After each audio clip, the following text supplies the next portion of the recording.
প্রোগ্রামটা হলো না, আগেই আমার চলে গেছে।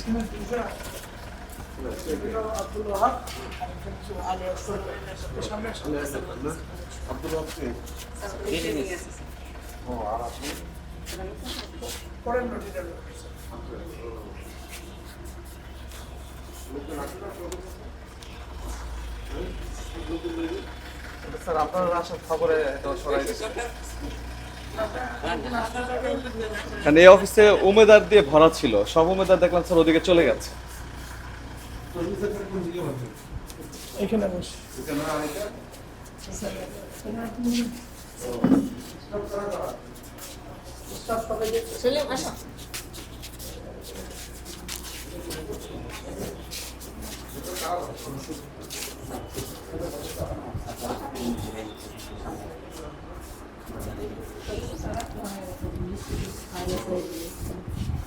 আপনি কি কাজ করতে পারেন?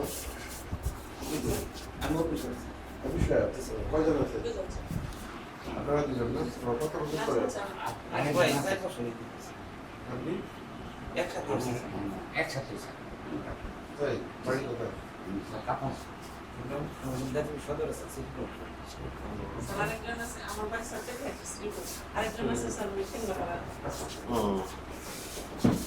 বুঝতে পারছি।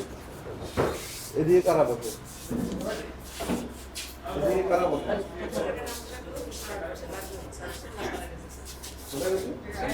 শিমলাপাড়া আছে ওই যে ফ্যামিলি কার্ড দিয়ে এদিকে আর ওই পাশটা থেকে বসে? ওই পাশটাতে কারা আছে? উপরে ওই পাশে যে দুইটা কম্পিউটার দেখেন স্যার, রেজিস্টারগুলো বের করেন। ওখানে স্যার হচ্ছে উমেদাররা বসে। কোন জায়গায়? এই যে পাশে যে দেখলেন এইখানে। তাই? ওদিকে আছে।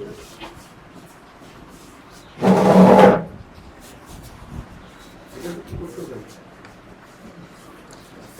এটা কি কাজ হচ্ছে?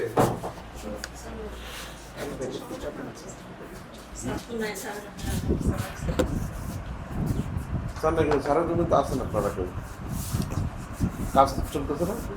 কি কাজ করতেছেন সেটা বলেন। হ্যাঁ বুঝতে না কি সমন্বয়? ও দেখি আপনার যে পরিদর্শন রেজিস্টারটা একটু দেখান।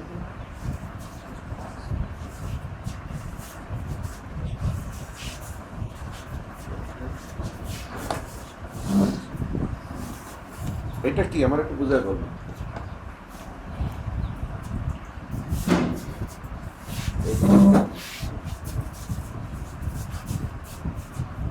নামজারি তথা দিছে। এটা কি জিনিসটা কি? ইমিগ্রেশন মোটা বেতন 20,000 20,37,000। এটা কি এই বছরে? জি স্যার। এই বছরে কি সারা জেলায় নাকি 30 দিনের বেশি আছে? 65 জি স্যার। তাই না? জি স্যার। কেন এতগুলা কেন? 30 দিনের বেশি আছে 65 কি কারণে পড়ে আছে এগুলা? হ্যাঁ? 100 প্রজাপতি স্যার সার্ভারের জন্য স্যার No, স্লো 100 প্রজাপতি- গতিতে স্যার কাজ আচ্ছা। করছে। আর বেশি হ্যাঁ? আরো বেশি স্যার।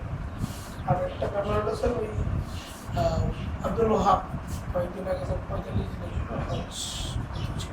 বাড়ি না ছাড়াও 3 মিনিট ভিডিও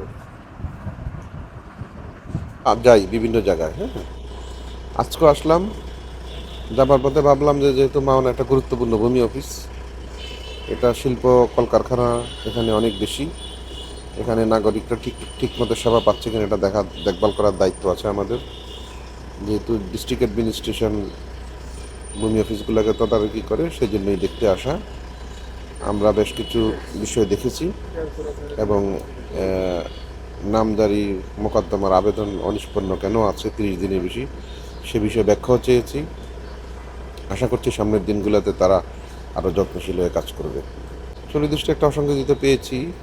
সরকারের নির্দেশনা হচ্ছে 10 দিনের ভিতর নামজারি আবেদনের রিপোর্ট অথবা প্রস্তাব প্রেরণ করার, কিন্তু তাদের এখানে দেখলাম বেশ কিছু 65টার আবেদন আছে যেগুলো 30 দিনেরও বেশি পেন্ডিং আছে।